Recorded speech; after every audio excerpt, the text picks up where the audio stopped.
Gaël, Sylvain, vous êtes souvent, vous, confrontés à ce type d'histoire où voilà, le propriétaire veut vendre, tout va bien, et puis comment on se rend compte qu'on est en infraction urbanistique finalement?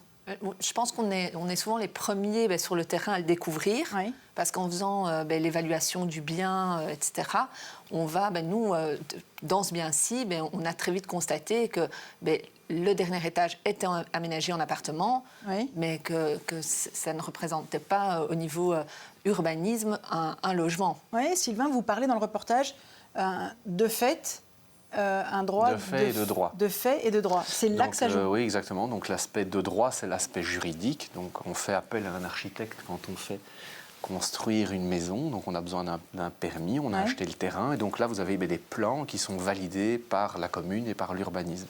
Et donc il faut savoir, c'est qu'entre la construction du bâtiment et 100 ans plus tard, 50 ans plus tard, eh bien, effectivement, il y a peut-être eu des transformations de ce bâti. Et donc, en soi, ces transformations sont soumises à permis. Mais par contre, il y a parfois beaucoup de clients ou de précédents propriétaires qui ont effectué ces transformations, mais sans avoir demandé l'autorisation auprès de l'urbanisme.